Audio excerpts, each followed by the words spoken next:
Welcome to the Falcon's Nest. I'm your host, Connor Graham, Head of Financial Advisory Services at Graham Wealth Management.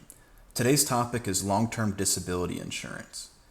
Many people ask, what is it and why do I need it?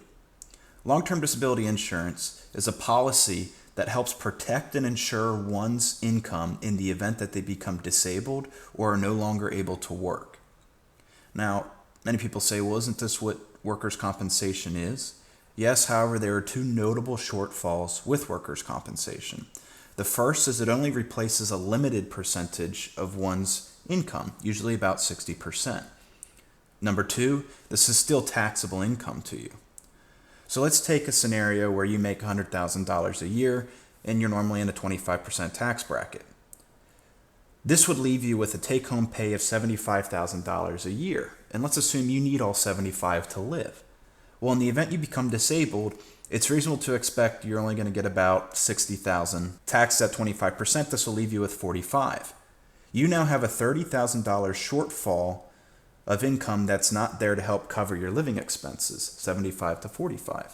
This is where long-term disability insurance comes in to help.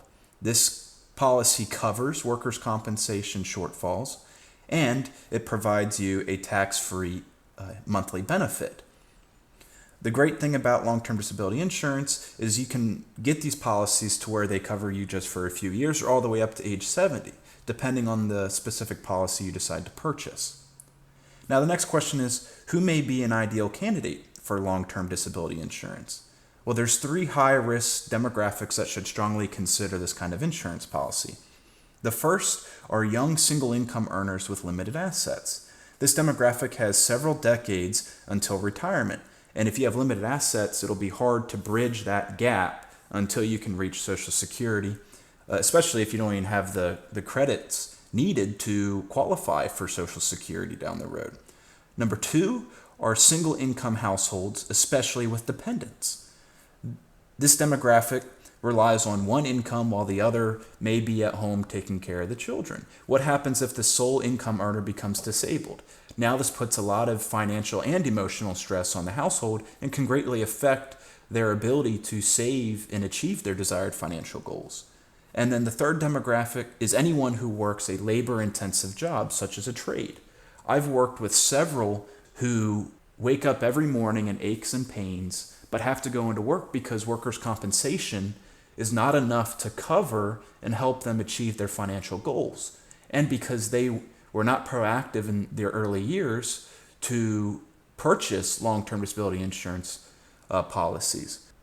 So I strongly encourage anybody who's in a high-risk demographic, such as the three I listed, to sit down and assess their financial situation and their financial needs with a financial or insurance professional to determine if this is a right product for you.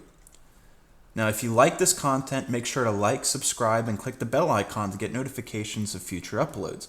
This greatly helps with the algorithm and allows this information to reach more people. In the meantime, if you or anyone you know have questions about building a secure financial future for their family or their business's employees, their retirement savings, insurance, college savings, or investments, feel free to reach out to Graham Wealth Management and we'll get right back to you. With all that being said, thank you for tuning into the Falcon's Nest for your financial education. Until next time.